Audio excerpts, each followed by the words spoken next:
I think the most significant contributions they've made here in Ogden and the surrounding areas is certainly their spirit of servitude. They've brought such a wonderful ethos of love into this community that it can't help but resonate. If you really think about it, every contribution they made to them was as special as the biggest contribution. What the sisters did for Northern Utah was to teach all of us to give, and to give to those that had less, to give to those that really needed, and never to draw attention to it. You never saw the sisters draw attention to themselves about the many organizations that they were supporting, and it was on a constant basis that they were supporting institutions, organizations, women, children. They left an indelible mark as far as the amount of support for the community.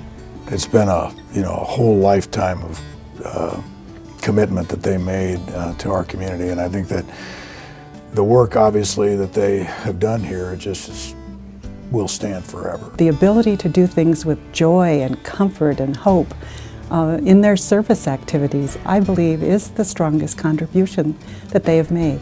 They're the epitome of not only caring and compassion, but quality has always been incredibly important to them.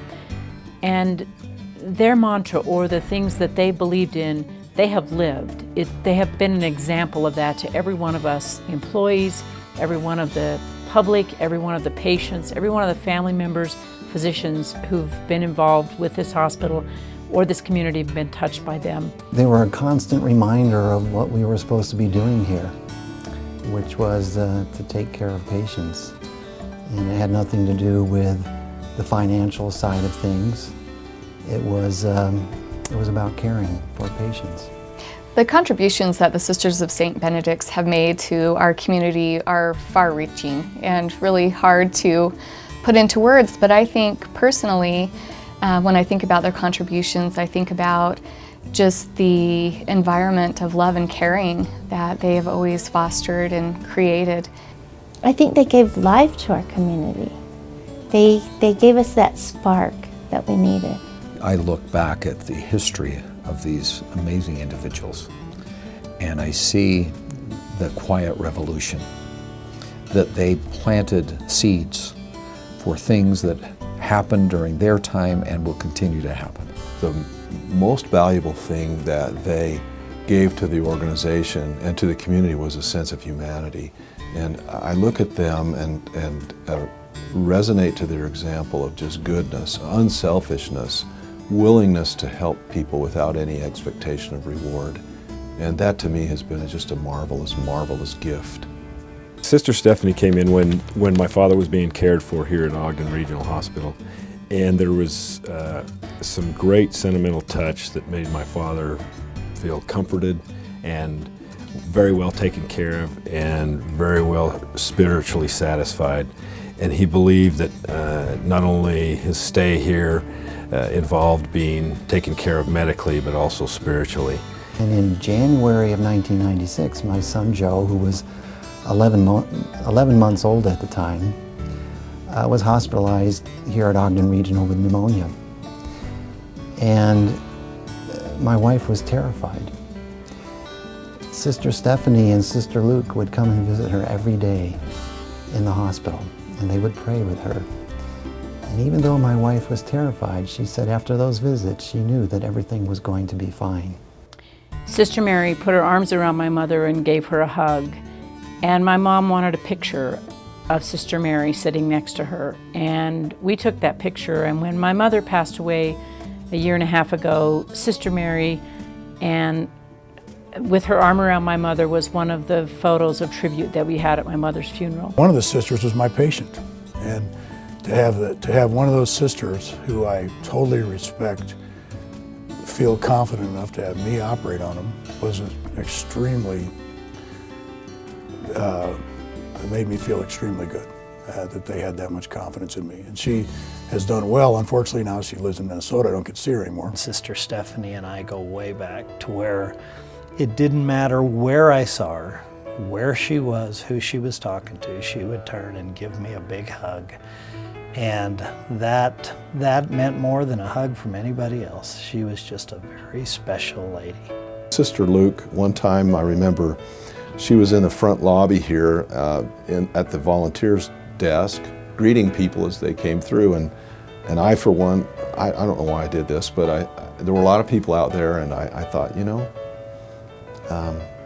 her habit has always appeared to me like the hood that's on the back of one of those old cameras.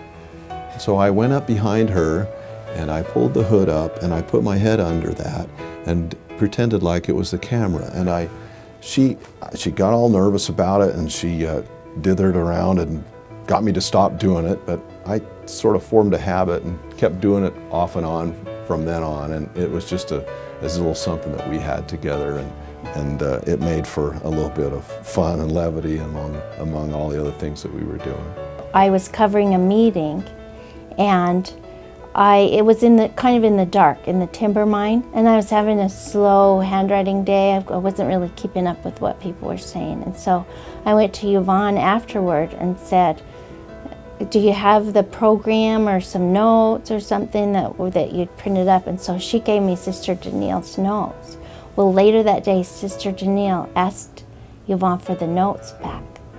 And Yvonne was really afraid to tell Sister Danielle that she'd given them to me without permission. And so we had this plan where I was to sneak to the monastery the next morning and give Yvonne the notes before Sister Danielle got there. And so anyway, so I get there, I have the notes, I'm trying to kind of hide them, and I see Sister Danielle and I'm all embarrassed. And so then we get to Yvonne, and Yvonne said, oh, don't worry, I already confessed. Any one of the sisters, when you're speaking with them, just embrace you with friendship and love and kindness, and you do leave every conversation or meeting with the sisters just knowing that you're important and they support you in the work that you do. They are wonderful, wonderful people. I miss them in the community, but I know they're there, and I know that they're offering up prayers, and they're irreplaceable. So it's not like we're ever going to see the likes of exactly those ladies again, but they made a huge, huge footprint on all of our hearts. I just want to tell them that they're going to be greatly missed. We definitely loved being in their midst. They certainly have laid a foundation of love and an ethos of servitude in Ogden. And I just hope that as far as the Salvation Army and myself, that we can do their memory a justice in trying to carry that ethos on. When I first heard they were leaving, it hurt really bad. I thought, I don't know how it's going to be without the sisters here.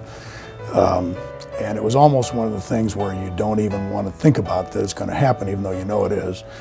And the only thing I've been able to do to cope with it is to realize that, if you go back to John's Gospel, what he says is that if you know God, you know love, and if you know love, you know God, and once it matures within you, it grows to a size that's more immense than anyone can imagine.